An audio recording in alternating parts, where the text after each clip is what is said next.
Hello मेरे प्यारे बच्चों, और जो भी इस वीडियो को देख रहा हो उसको मेरा नमस्कार। मेरा नाम हरीश कुमार है। मैं नेशनल बाल भवन में एक खगोल विज्ञान एस्ट्रोनॉमी का प्रशिक्षक हूँ। आज इस वीडियो के माध्यम से हम जानेंगे अर्थ का रेवोल्यूशन और रोटेशन होता क्या है, दिन और रात कैसे बनते हैं, मौसम की जानकारी हमें कैसे मिलती है, मौसम परिवर्तन कैसे होते हैं। तो इस वीडियो के माध्यम से हम आज अर्थ के रोटेशन और रेवोल्यूशन के बारे में सीखेंगे।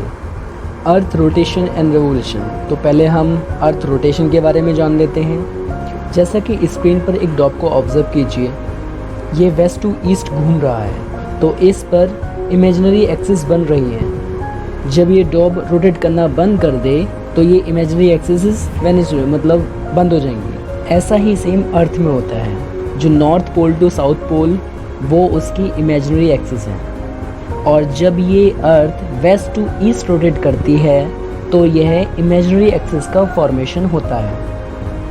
अर्थ अपनी जगह सीधी नहीं खड़ी है, ये अर्थ थोड़ा टिल्ट है, इट मीन्स थोड़ी झुकी हुई है। अब जब थोड़ी झुकी हुई है तो इसका मतलब कुछ एंगल बनेगा, तो जो इसका एंगल होता है वो 23.5 डिग्री होता है। इसका मतलब पृथ्वी अपनी अक्ष पर 23.5 डिग्री झुकी हुई है। अर्थ अपनी जगह पर वेस्ट टू ईस्ट ही रोटेट करती है और यह फिक्स होता है।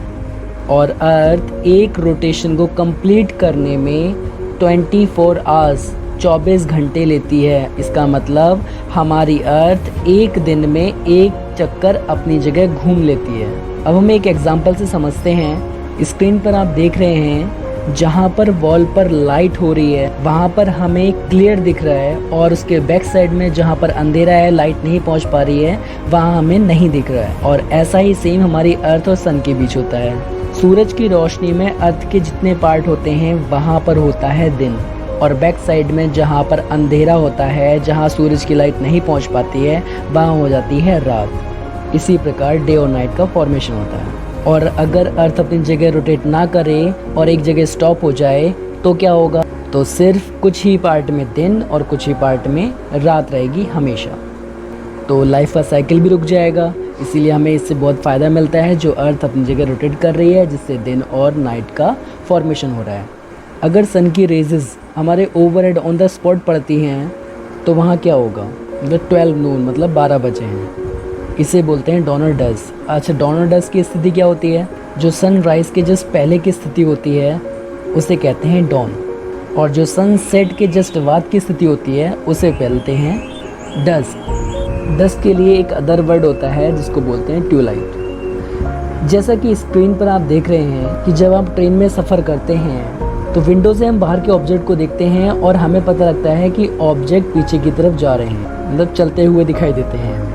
लेकिन रियल में ऐसा नहीं होता है, क्योंकि ट्रेन चल रही है और हम उसके अंदर बैठे हैं और ऑब्जेक्ट अपनी जगह स्टेबल है। तो ऐसा ही सेम अर्थ और सन के बीच होता है। रोटेशन और रेवोल्यूशन अर्थ का होता है, और हमें अर्थ पर रहते हुए लगता है कि सन हमारे चारों तरफ घूम रहा है, और हमें लगता है कि सन ईस्ट टू वेस्ट जा रहा है, लेकिन ऐसा नहीं होता है। तो इससे कॉन्सेप्ट से याद हुआ आपको।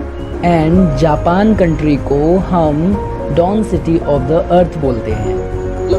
मतलब जापान में सनराइज सबसे पहले होता है। इसको सूर्योदय का देश बोलते हैं। यहाँ पर सनराइज और सनसेट दोनों सबसे पहले होते हैं। अर्थ जब अपनी जगह घूमती है उसको कहते हैं रोटेशन, परिक्रमण, रेवोल्यूशन यानी कि परिभ्रमण।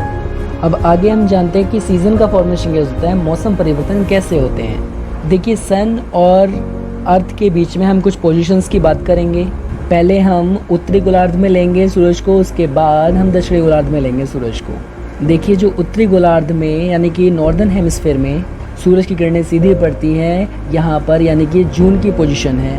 सूरज की किरणें ट्रॉपिक ऑफ कैंसर कर्क रेखा पर ज़्यादा पड़ता है। तो इस स्थिति में नॉर्दर्न हेमिस्फीयर में उत्तरी गोलार्ध में समर हो जाता है, मतलब गर्मियाँ होती हैं यहाँ, और विंटर होता है दक्षिणी गोलार्ध में यानी कि साउदर्न हेमिस्फीयर में, क्योंकि वहाँ पर सूर्य लगभग नहीं चमकता है। लेकिन दूसरी स्थिति देखिए, यहाँ पे जब अर्थ रोटेट करते हुए हाफ रेवोल्यूशन कंप्लीट कर लेती है तो जस्ट अपोजिट हो जाता है, उत्तरी गोलार्ध ऊपर और दक्षिणी गोलार्ध नीचे आ जाता है। यहाँ पर इस स्थिति में सूरज की किरणें सीधे दक्षिणी गोलार्ध पर पड़ती हैं। सूरज की किरणें यहाँ पर मकर रेखा सीधी पड़ती हैं, इसलिए यहाँ दक्षिणी गोलार्ध में समर और उत्तरी गोलार्ध में विंटर आ जाता है।